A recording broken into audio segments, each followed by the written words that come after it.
While Michael Jordan seems like the toughest guy who has ever graced the basketball court, it does not mean he is incapable of showing emotion. In fact, it's only basketball, apart from golf and gambling, that makes him overly joyous or cry in pain. Perhaps the first known incident when Jordan cried because of basketball featured a man named Leroy Smith, a North Carolina high school standout and one of his closest friends. One of Michael Jordan's greatest stories is when he was cut from his high school basketball team. This then motivated him to strive harder and work on his craft. While this is true, Clifton Herring, Jordan's high school basketball coach, spilled the truth behind this narrative. Yes, Jordan did not make the team, but he wasn't necessarily booted out for good.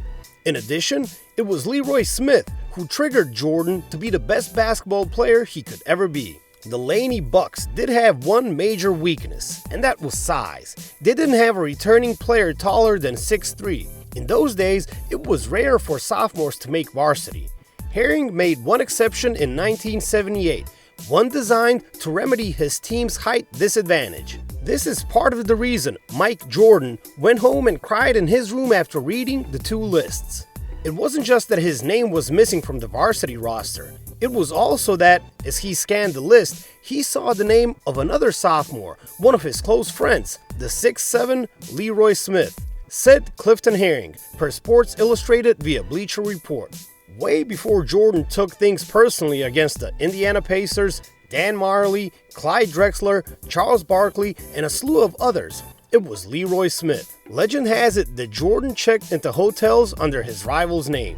If you didn't know the story behind it, you would assume that Jordan, who was catapulted to fame upon his entry in the NBA, was using an unassuming name to conceal his identity. The truth is, Jordan was reminding himself of the incident that made him a competitive beast. The thing about the great ones is that they can control their memory. Steph Curry once said that misses don't bother him.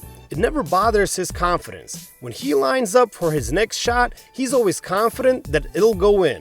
LeBron James, meanwhile, has shown off his photographic memory numerous times. With regards to Michael Jordan, the man remembers the people who pushed him to go the extra mile. In his Hall of Fame speech, Leroy Smith was again mentioned. Jordan gave Smith a shout out, noting that he was the person who sparked the first fire.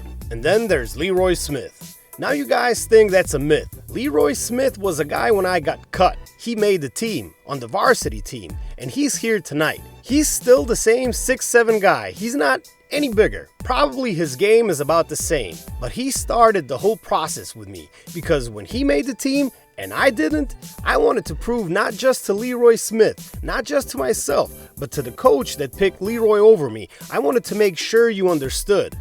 "You made a mistake, dude," Jordan said. This is proof that Jordan has been taking things personally since day one. Leroy Smith was his first unknowing victim. It is rather interesting that Jordan gave Smith due credit in his Hall of Fame speech. In a way, Jordan was saying that if Smith didn't exist, then Mike wouldn't have been an iconic sports figure who's made an industry by himself.